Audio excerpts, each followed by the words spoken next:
సర్వాధికారియు ప్రభువునకు మన దేవుడు ఏలుచున్నాడు, ఆయనను స్తుతించుడి. ఆయనను స్తుతించుడని ఈ తెలుగులో ఉన్న స్తుతిస్తున్నాం, మనం స్తుతిస్తున్నాం, ఆరాధిస్తున్నాం. అది ఆంగ్లంలో చూసినప్పుడు when we see it in English Bible it says hallelujah. Then I heard what seemed to be the voice of great multitude, like the roar of many waters and like the sound of mighty peals of thunder, crying out hallelujah. ఈనాడు మీరు హల్లెలూయా చెప్తున్నామా? మనం హల్లెలూయా అనేది అది Greek పదములో నుంచి వస్తోంది ప్రియ దేవుని బిడ్డలారా.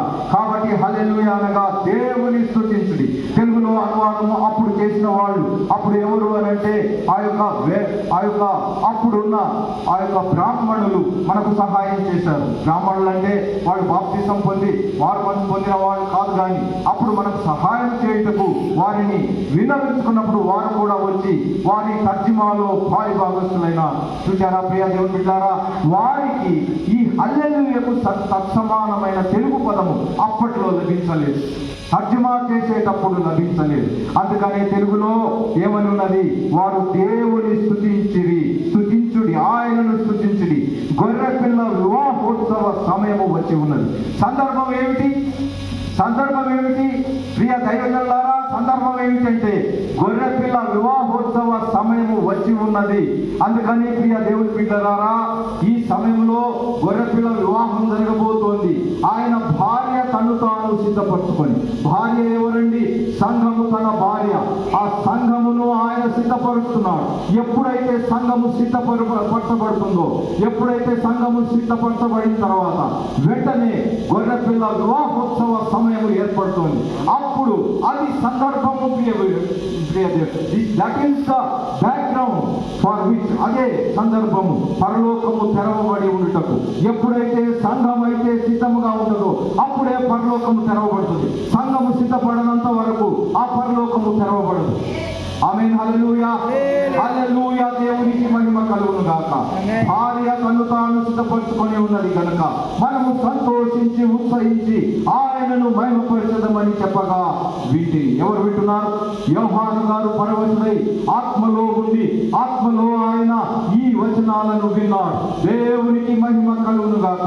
మరియు ఆమె ధరించుకొనుటకు ప్రకాశమును నిర్మలమైన సన్నపు నాడు వస్త్రములను ఆమెకి ఇయ్యబడి, అవి పరిశుద్ధుల నీతి క్రియలు. ఈనాడు పరిశుద్ధులైన వాళ్ళము నీతి క్రియలు జరిగిస్తూ ఉన్నాయి. సాతానుడైతే ఎక్కడైనా కానీ పడవేయవలనని, ఆ నీతి వస్త్రములు మన దగ్గర నుంచి దొంగిలించవలనని వాడు ఆశపడుతూ వాడు పరుగులాడుతూ ఉన్నాడు. అలాంటప్పుడు సంఘము సిద్ధపరచబడవలసి ఉన్నది ప్రియ దేవుని బిడ్డలారా. కాబట్టి సీతాపడెను వధువు సుప్రకాశము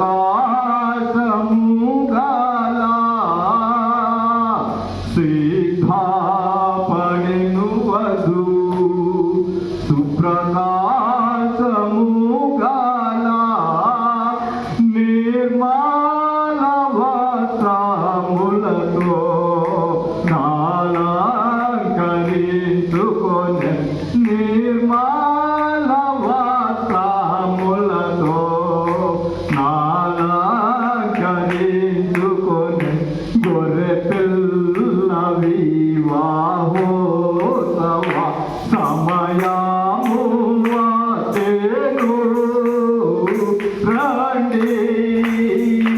గొర్రె పిల్ల వివాహోత్సవ సమయము వచ్చెను, రండి. పరిశుద్ధుల నీతి క్రియలే అవస్త్రములు, పరిశుద్ధుల నీతి క్రియలే అవస్త్రములు, గొర్రె పిల్ల రక్తములో శుద్ధి నొందిన వారు, గొర్రె పిల్ల రక్తములో శుద్ధి నొందిన వారు, గొర్రె పిల్ల వివాహోత్సవ సమయము వచ్చెను, రండి. దేవునికి స్తోత్రం చేద్దాం. హల్లెలూయా. ఇప్పుడు సందర్భము మనం చూస్తున్నాం సహోదరుడా. సందర్భము ఏమిటంటే గొర్రెపిల్ల వివాహోత్సవ సమయము వచ్చింది. ఇదిగో సంఘము సిద్ధపడి ఉన్నది. వెంటనే ఏం జరుగుతుంది? ఆకాశము తెరవబడుతుంది. హల్లెలూయా. అదే యోహాను గారు చూస్తున్నారు. అప్పుడు తెల్లని గుర్రం ఒకటి కనబడెను. దాని మీద కూర్చున్నవాడు ఆయన వస్తూ ఉన్నాడు.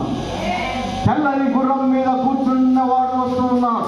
ఆయనను అనుసరించే చూడండి ప్రియ దేవుని బిడ్డలారా, హల్లెలూయా, ఒక మరి లోక సంబంధమైన అధికారి కానీ ఒక మినిస్టర్ కానీ ఆయన వస్తా ఉంటే ఒక్కడే వస్తాడా? అయ్యా మీరు చెప్పండి, వెనుక కూర్చున్నవారు ఒక మినిస్టర్ ఎమ్మెల్యే గారు వస్తే ఆయన ఒకడే వస్తాడా? ఆయన వెనుక ఎంతమంది వస్తారు? అప్పుడు చాలా ఒక గుంపు వస్తుంది.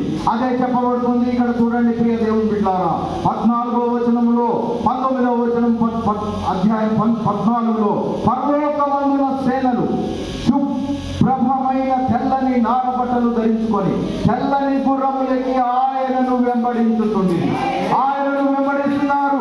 ఆయన ఒక్కడే కాదు కానీ అందరూ కూడా తెల్లని వస్త్రాలు ధరించుకొని తెల్లని గుర్రముల మీద. ఈయన కూడా ఈ యొక్క మన దేవుడు కూడా ఆయన తెల్లని గుర్రం ఎక్కి తెల్లని వస్త్రాలు ధరించుకొని ఆయన వస్తా ఉంటే మరి వెనక కూడా సమూహము వస్తా ఉన్నది. ప్రియ దేవుని బిడ్డలారా, ఆయన దేనికోసము వస్తా ఉన్నాడు?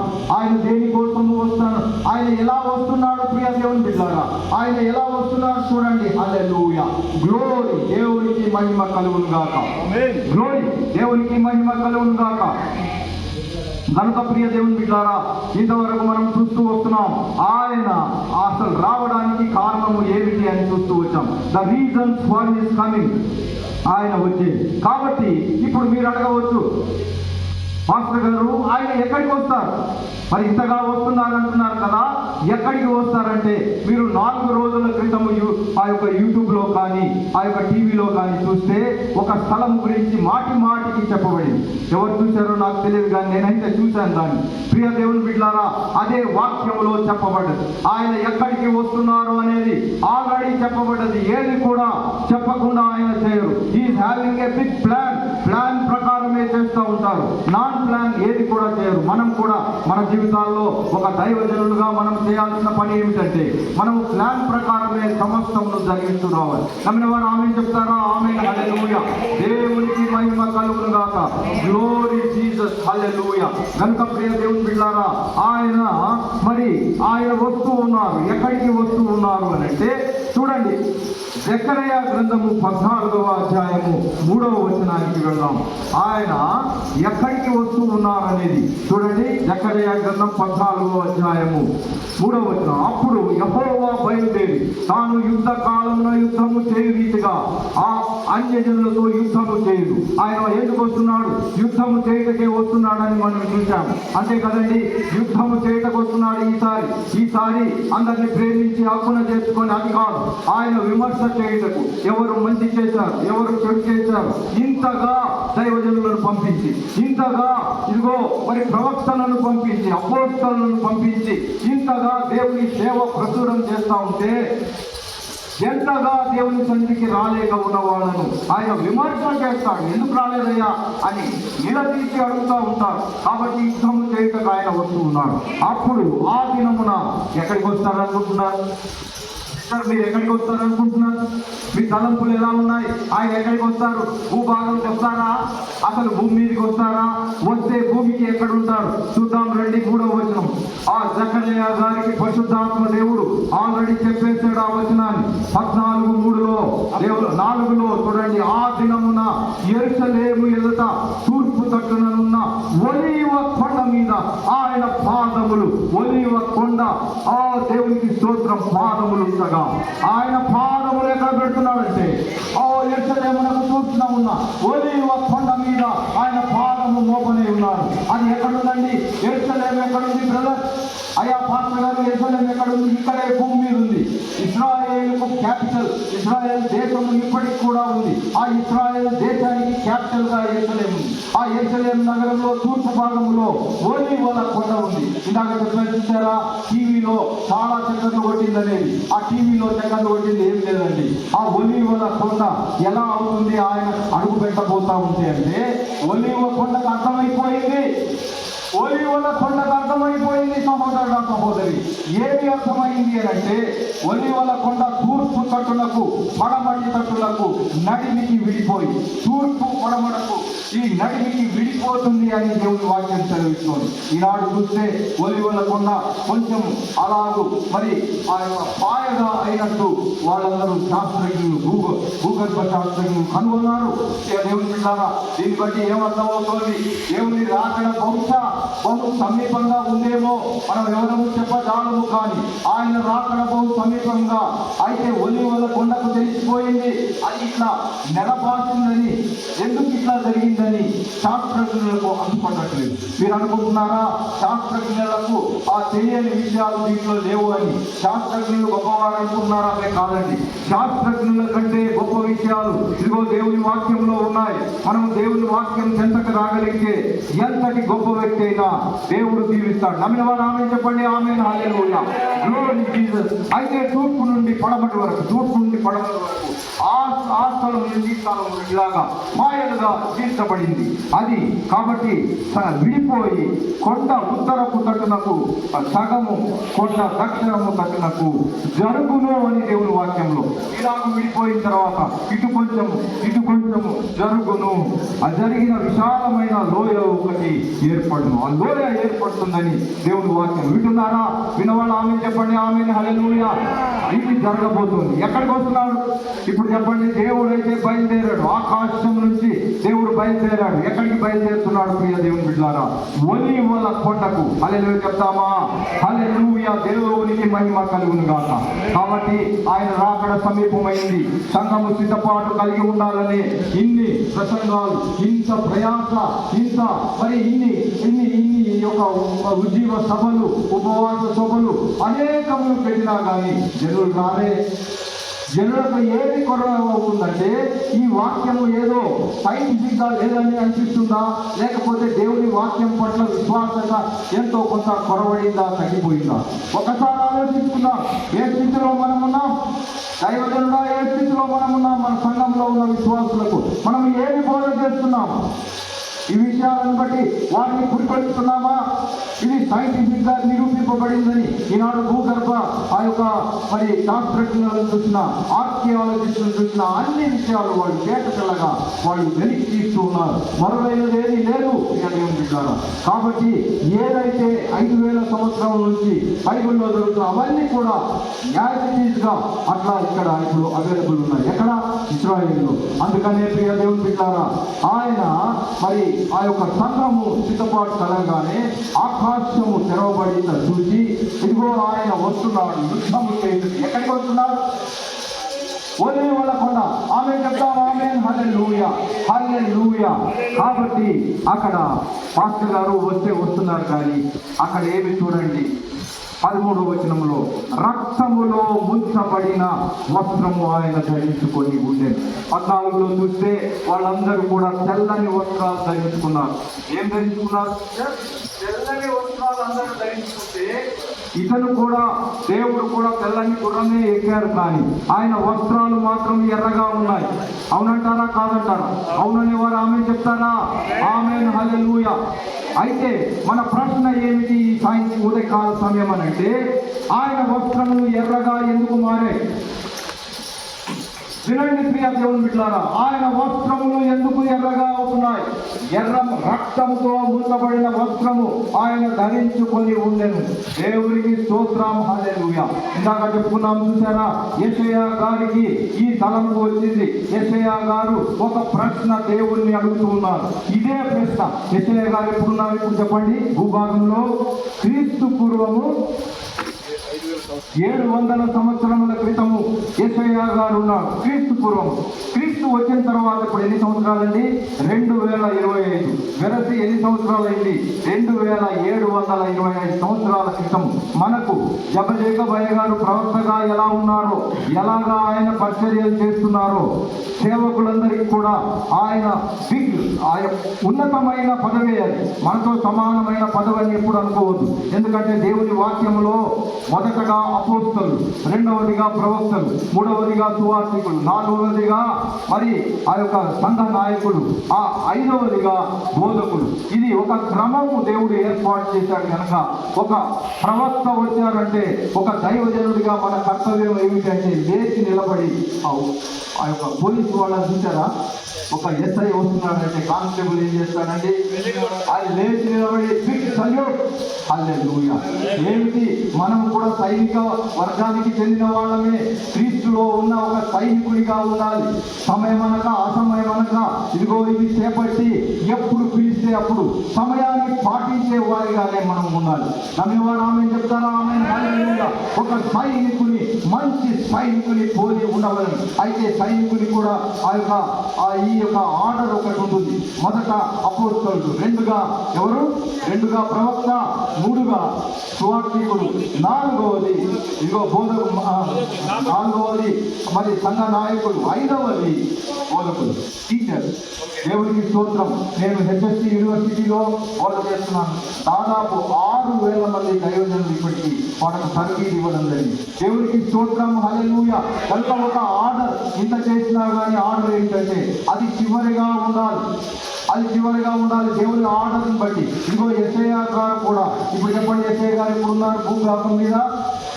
క్రీస్తు పూర్వము 700 సంవత్సరం నుండి ఆయనకి ప్రశ్న వచ్చింది. ఏ ప్రశ్న? 13వ వచనంలో, ఇందాక ప్రకటన గ్రంథము 19:13లో చదువుకున్నాము. రక్తములో ముంచబడిన వస్త్రము ఆయన ధరించుకొని ఉండెను అని ఏదైతే మనం చూస్తున్నామో, యేషయా గారు పరిశుద్ధాత్మతో నిండుకొని ఆ విషయాన్ని ఆయన అడుగుతూ ఉన్నారు. ప్రియ దేవుని బిడ్డలారా, ఆయన అడిగే మాటను మనం చూద్దాం రండి. హల్లెలూయా. యేషయా గ్రంథము 63వ అధ్యాయము 2వ వచనములో ఒక ప్రశ్న ఆయన అడుగుతున్నారు. నీ రక్తము, చదువుతారు ఎవరైనా? నీ వస్త్రము ఎర్రగా ఉన్నదేమి? నీ రక్తము ఎర్రగా ఉన్నదేమి? నీ బట్టలు ద్రాక్ష గానుగను త్రొక్కులు వాని బట్టల వలె ఉన్నవేమి? చాలు. చూసారా ప్రియ దేవుని బిడ్డలారా, యేషయా గారు ఆత్మవశుడై పరిశుద్ధాత్మ నిండుకొని అన్య భాషలు మాట్లాడుతూ ఆయన పరిశుద్ధాత్మలో దేవుణ్ణి ముఖాముఖిగా అడిగే మాట ఏమిటంటే, ఈ నీ వస్త్రములు ఎర్రగా ఎందుకున్నాయి దేవా? నీ బట్టలు ద్రాక్ష గానుగ త్రొక్కుతుండు అని బట్టల వలె ఎందుకున్నాయి అని ఒక ప్రశ్న దేవుణ్ణి అడిగితే ఆ జవాబు వెంటనే వస్తుంది. అక్కడ 3వ వచనంలో జవాబు వస్తుంది. ఒంటరిగా ద్రాక్ష గానుగను తొక్కితిని. ఆయన ఏం చేస్తున్నాడంటే ఒంటరిగానే ద్రాక్ష గానుగను. ఎవరు ఇంతమంది మనం చూసాము, చాలా మంది అనుచరులు వస్తున్నారు వెనక. వారందరూ కాకుండా ఆయన కోపము రగులుకుంది. ప్రియ దేవుడున్నారా, ఆయన యుద్ధము చేసే యుద్ధపు ఆ స్థితిలోనే ఉన్నాడు. యుద్ధము చేతకే వస్తున్నాడు, కానీ ఆ విమర్శ చేతకే వస్తున్నాడు. అప్పుడు కూడా దేవుడు నన్ను మినహాయిస్తాడు అనుకోవడం అది మంచిది కాదు. ఇప్పుడే మనల్ని మనం సరి చేసుకోవాలి. ఇప్పుడే ఆత్మను పొందుకోవాలి. ఇదే అనుకూలమైన సమయము, ఇదే రక్షణ దినము. నమ్మేవారు ఆమె చెప్పండి. దేవుని చప్పట్లు కొడుతూ దేవుని మైంపట్టండి. హల్లెలూయా. Glory glory glory.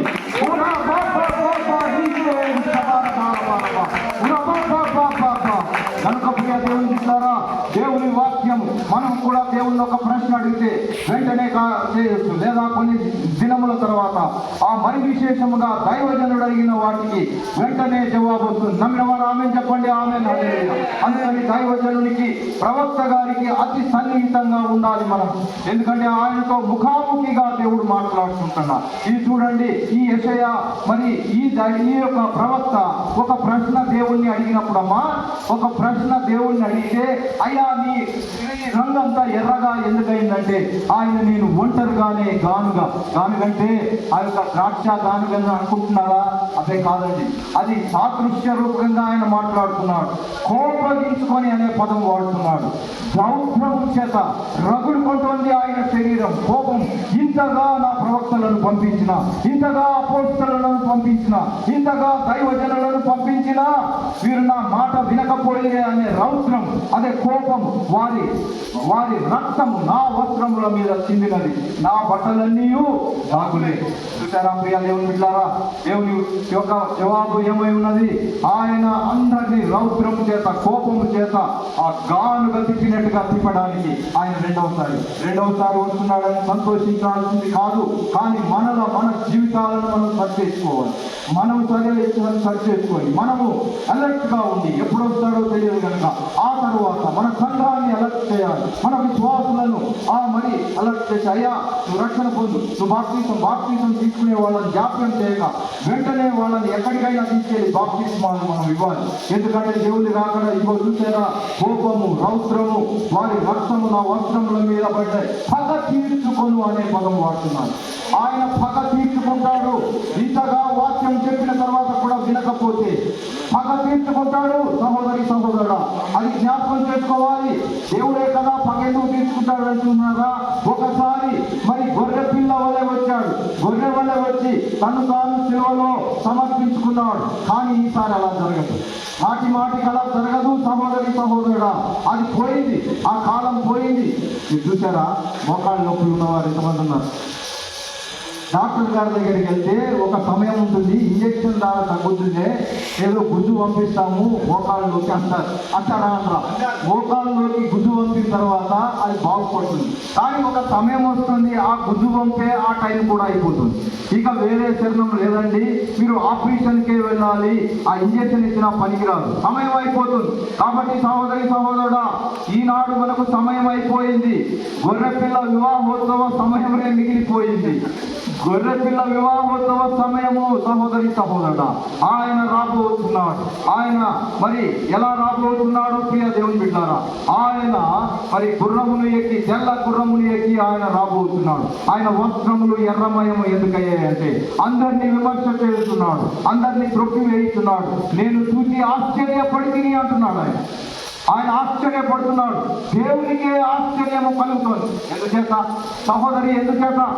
సహోదరుడా, ఎందుచేత దేవునికి ఆశ్చర్యం అంటే సహాయము చేయువాడు. 5వ వచనం చూడండి. సహాయము చేయువాడు ఒకడు లేకపోయాను, ఆదరించువాడు ఎవరు ఉంటారు అనుకుంటున్నారా? సహోదరి, మీరు అనుకుంటున్నారా అప్పుడు ఆదరించేవాడు ఎవడో ఒకటి రాగలడు, నన్ను ఈ రౌద్రం నుంచి బయటపడేసేవాడు? నోనో, అది ఉండదండి. సహాయం చేసేవాడు ఎవడు రాడు, అలాగే ఆదరించేవాడు కానరాడు. ఆ సమయం రాబోతుంది. దేవుని వాక్యం జరిగినట్లుగా జరుగుతుంది, చెప్పినట్లుగా జరుగుతుంది కనుక ఖచ్చితంగా ఆయన వచ్చి పనిచేస్తాడు. ఆయన ఆశ్చర్యం ఏమిటంటే ఎవరు కూడా కోపము కలిగి, 6వ వచనం చూడండి, కోపము కలిగి జనములను త్రొక్కివేసి. ఇందాక గానుగ అనుకుంటున్నారా? గానుగను త్రొక్కుతున్నారు అనుకుంటున్నారా? అదే కాదు, జనములను బహు జాగ్రత్తగా పరిశీలించాలి దేవుని వాక్యం. అయ్యో ఇది గానుగేలే అనుకోవడానికి వీల్లేదు. మరి విశేషంగా దైవజనులమైన మనము అయ్యో గానుగే అనుకోవడానికి వీల్లేదు. సహోదరుడా, జనములను త్రొక్కివేసి తిని ఆగ్రహపడి వారి రక్తము చెప్పండి, వారి రక్తమును నేల పోసి వేసి, రక్తమును ఇలా చూస్తే ఒక విషయం నన్ను చెప్పనివ్వండి. ద్రాక్ష చెట్టు మా ఇంట్లో ఉంది. ఆ ద్రాక్ష ఆకులు కాస్త అయిపోయినాయని చెప్పి అక్కడ పెట్టాను. వారం రోజులు వాన పోసి, వానలో ఆ ద్రాక్ష ఆ చెట్టు ఆకుల మీద పడిన ఆ వానకి కింద కాడేదంతా ఎర్రగా పారి, ఆకులలో నుంచి పారింది. సహోదరుడా, ద్రాక్ష చెట్టు ఆకులకే అలాంటి ఎర్రమయమైన అది ఉంది కనుక ప్రియ దేవుని బిడ్డలారా, వారి రక్తము నేను మరి నేల పోసి తిని కనుక సహోదరి సహోదరుడా, మనలను ఆయన త్రొక్కివేసుటకు రానే ఉన్నాడు. బహు జాగ్రత్తగా ఉండాలి, మనము జాగ్రత్తగా ఉండాలి, మన సంఘాలను జాగ్రత్తగా ఉండాలి. ఈ విషయాలలో వారిని అలర్ట్ చేయాలి. అలర్ట్ ఎందుకంటే ఇదిగో ప్రమాదం రాబోతుంది జాగ్రత్త అని, సిటీలో అది ముంచుకుపోతుంది, హుస్సేన్ సాగర్ మునిగిపోతుంది జాగ్రత్త అని ఒక అలర్ట్ జారీ చేస్తారు కదండి. అలాగే మనం అలర్ట్ జారీ చేయాలి. మనం కూడా అలర్ట్గా ఎప్పుడు కూడా సన్నద్ధమైపోయి ఇదిగో తుపాకీ చేతులు పట్టుకొని దేవునికి స్తోత్రం హల్లెలూయా, ఈ మన వాక్యం అనే ఖడ్గాన్ని చేతి పట్టుకొని ఎప్పుడు కూడా అలర్ట్ గా ఉండాలి. అయ్యగారు ఒక మాట, అయ్యగారు ఉన్నారా అంటే ఇదిగో అయ్యగారు నేను ఉన్నానని చెప్పగలగాలి. లోక సంబంధంగా దేవుడు మనకిచ్చిన అయ్యగారు చెప్తేనే అయ్యగారు 4 సార్లు చేసి ఓహో పడుకున్నాడేమో అని మానుకోవడం కాదు, కానీ మనం అలర్ట్ గా ఉండాలి. ఆమె నమ్మిన వారందరూ ఆమె చెప్తారా? హల్లెలూయా, హల్లెలూయా.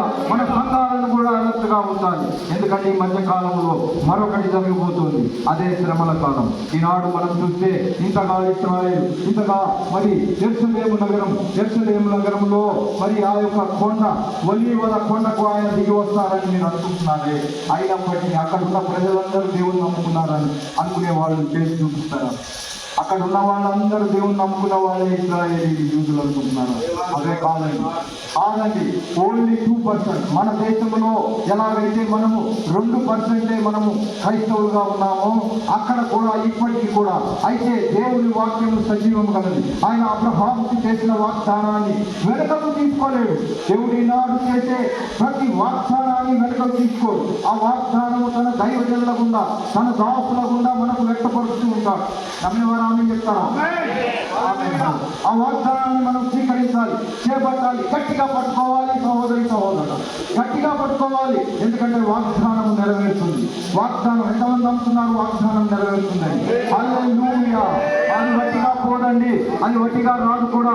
దైవజనులు రావాలన్నా ఒక ప్రవక్త అయ్యగారు వచ్చి మా యొక్క వీధిలో ఉండమన్నా, మా యొక్క గ్రామంలో ఉండమన్నా ఎవరు కూడా ఉండరు, రాడు. ఆయన దేవుడు పంపిస్తే తప్ప ప్రియ దేవుని బిడ్డలారా, దేవుని నడిపింపు ఉండాలి. దైవజనుడిగా మనకు కూడా దేవుని నడిపింపు ఉండాలి, ఆయన పిలుపు ఉండాలి. ప్రియ దేవుడు పిలుపును అందుకొని వెళితే మనకు శ్రమలు రావు. శ్రమలు వచ్చిన దాంట్లో నుంచి బయటపడేసే ఆ యొక్క ఉపాయం దేవుడు ఇస్తాడు. నమ్మిన వారు ఆమె చెప్తారా? ఆమె హల్లెలూయా. దేవునికి స్తోత్రం. కాపుదల, భద్రత దేవుడు ఇస్తాడు. భద్రత అని విన్నారా ఎప్పుడైనా? పోలీస్ డిపార్ట్మెంట్ లో భద్రత అనేది ఉంటుంది.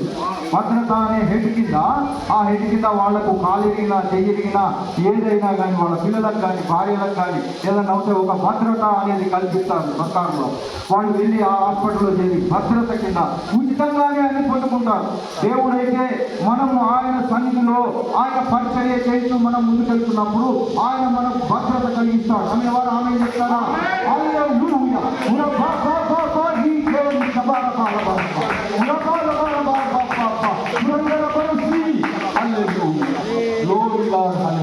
కనుక ఈ మధ్యకాల సమయంలో వాక్యం వింటున్న ప్రియ దైవజనులారా, దేవుని బిడ్డలారా, ఇదిగో ఈ వాక్యానుసారంగా ఆయన రానై ఉన్నాడు. ఆయన త్వరగా రానై ఉన్నాడు. Is coming second time.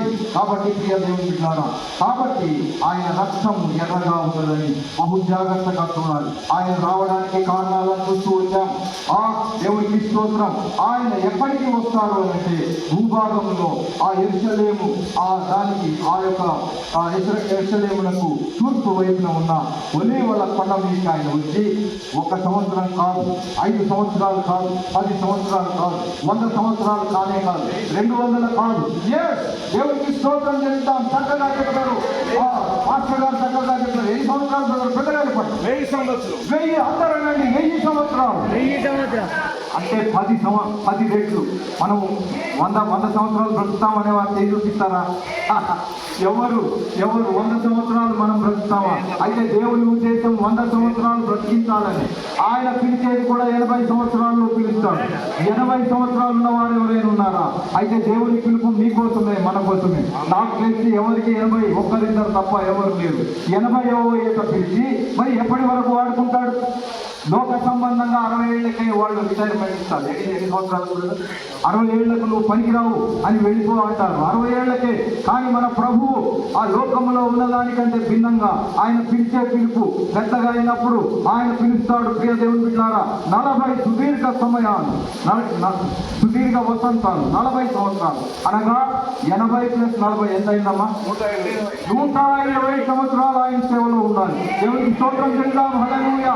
సంతోషంగా ఉన్న వాళ్ళు రెండు చేతులు పైకి దేవుని మైపరచండి. ఇది దేవుడు మనకు అనుగ్రహించే ఆధిక్యత, ఇది దేవుడు మనకు అనుగ్రహించే ఆధిక్యత.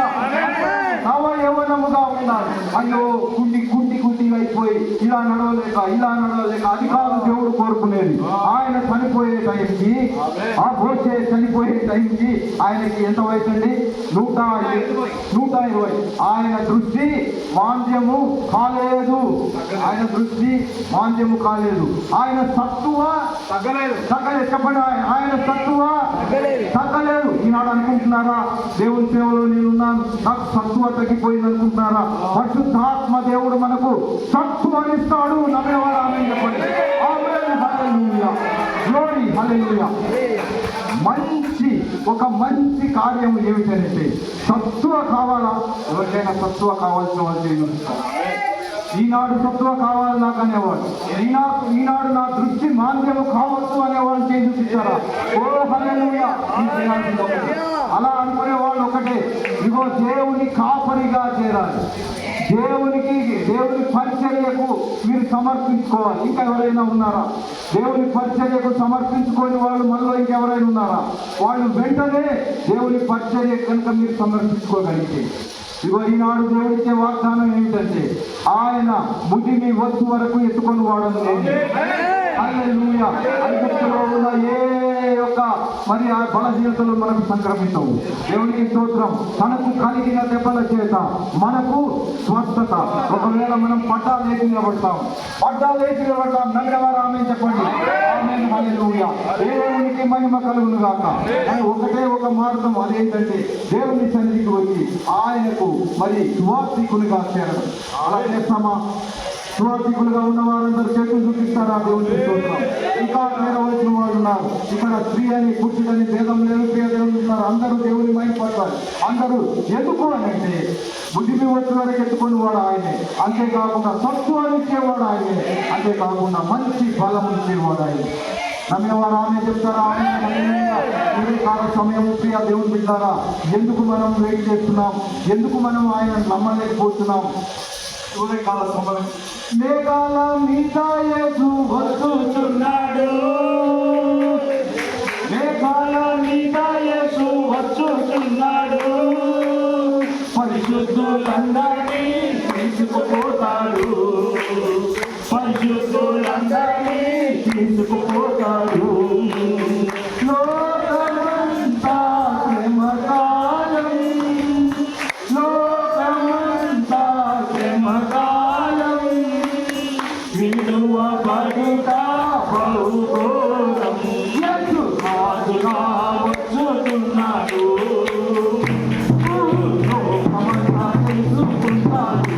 యేసు రాజుగా వచ్చుతున్నాడు, లోకమంతా తెలుసుకుంటాడు. ఏడేళ్ళు పరిశుద్ధులకు నిందపోతుంది, ఏడేళ్ళు పరిశుద్ధులకు నిందపోతుంది, ఏడేళ్ళు లోకం రాబోతుంది, ఏడేళ్ళు పరిశుద్ధులకు నిందపోతుంది, ఏడేళ్ళు లోకం రాబోతుంది. ఈ సువార్త మూయబడు, ఈ సువార్త మూయబడు, వాక్యమే కలవదు. యేసు రాజుగా వచ్చుతున్నాడు,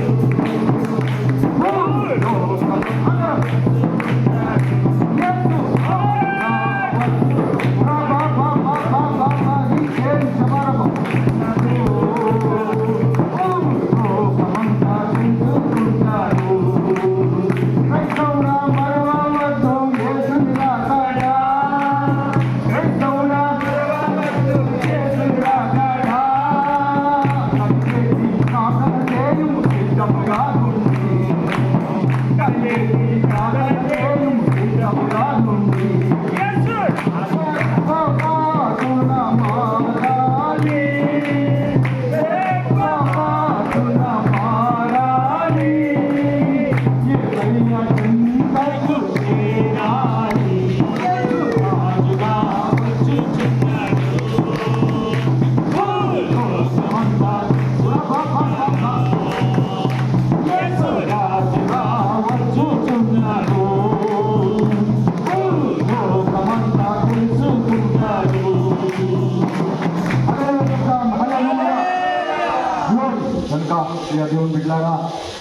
ఈ మధ్యకాల కాల సమయంలో ఆయన రాకడ కొరకు ఖచ్చితంగా మనం అందరం సిద్ధపడి ఆయన రాకడను ఎదుర్కోవాలి. అటు కృప అటు ధన్యత దేవుడు మనందరికీ దయచేసి నడిపించుకున్నాను. కళ్ళు మూసుకొని ఒక మాట ప్రార్థన చేస్తాను. ఏ రోగాలున్నా ఇప్పుడు ఎక్కించబడిపోతాయి, ఏ నొప్పులున్నా ఇప్పుడు పోగొట్టున్నాయి. మీరు చూస్తున్నారా, మీరు ఆ రోగాలను తలుచుకోండి, అక్కడ చేతులు పెట్టుకోండి. దేవుడు ముట్టబోతున్నాడు. ఆయన సన్నిధి మన మధ్యలో బలంగా ఉన్నదని నేను నమ్ముతున్నాను. నేను అనుభవిస్తున్నాను ఆయన సన్నిధిని. మీ మధ్యలో కూడా ఉంది. ప్రియ దేవుడు బిడ్డలారా, ప్రార్థన చేయబోతున్నాం. Hallelujah, glory glory Lord, hallelujah, glory Lord, hallelujah. We praise you master. Thy loving kindness endures forever, master. Hallelujah, hallelujah, glory. పరిశుద్ధుడా, ప్రేమగల తండ్రి, కృపగల రాజా, మీకు వందనాలు. మధ్యాహ్న కాల సమయము ప్రభువా, మీ వాక్యాన్ని బట్టి ఏ పాటి వారము నాయన, అయినప్పటికీ మీ యొక్క పరలోకపు మన్నాను మాకు ఇచ్చినందుకై వందనాలు నాయన. గ్లోరీ లార్డ్, మమ్మల్ని బలపరిచిన తండ్రి మీకు వందనాలు. ఈ సమయంలో ఎవరికైతే ప్రభువా మరి నొప్పులున్నాయో యేసు నామములో నొప్పులను పారబోతున్నాను. ఆమేన్, హల్లెలూయా. ఎవరికైతే తల నొప్పి ఉందో, తల దిక్కుగా ఉందో, అట్టి నొప్పిని యేసు నామములో గద్దిస్తున్నాము. హల్లెలూయా. ఎవరికైతే శరీర బలహీనత ఉందో, అట్టి యేసు నామములో శరీర బలత వెళ్ళిపోవును గాక. హల్లెలూయా. ఎవరికైతే మరి చెప్పుకోలేని ఆ యొక్క గోకుడు అంటారు, గోకుడుతో బాధపడుతున్న వారు ఇక్కడ ఉన్నారు. వాళ్ళు యేసు నామములో ఆ గోకుడు వెళ్ళిపోవును గాక. హల్లెలూయా. దేవా, మీకు స్తోత్రం. హల్లెలూయా. Oh glory. ఎవరికైతే ఆ యొక్క కడుపులో మంటగా ఉంటుంది, అలాంటి వాళ్ళు ఇక్కడ ఉన్నారు. వారిని బట్టి కూడా దేవుని ప్రార్థన చేస్తున్నాను. యేసు నామములో ఆ మంట వెళ్ళిపోవును గాక. గ్లోరీ. పరిశుద్ధుడా, నీకు వందనాలు, స్తుతులు, స్తోత్రాలు. ఇదిగో నాయన, ఈ వాక్యాన్ని బట్టి మరొకసారి మమ్మల్ని మేము పునః ప్రతిష్ఠ చేసుకుంటూ ఈ వాక్యానికి విధులు ఈరోజు రాకడలో మమ్మల్ని ఎత్తబడే గుంపులో మేము మమ్మలను, మా కుటుంబాలను, కుటుంబ సభ్యులను, మా యొక్క సంఘ సభ్యులను అందరినీ ఎత్తబడే గుంపులో ఉంచమని, ఇదిగో సంఘములను కట్టుబడి ఉండి మా మధ్యలో ఉన్న దైవలేని మాట వింటూ ముందుకు సాగే కృప మాకు అనుగ్రహించమని, నీకే మహిమ, ఘనత, ప్రభావాలు చెల్లించి చూపిస్తున్నాను ప్రార్థించి వేడుకొస్తున్నాను. పరమ తండ్రి. అందరం బిగ్గరగా ఆమేన్ చెప్పి చప్పట్లు కొడదాం. హల్లెలూయా.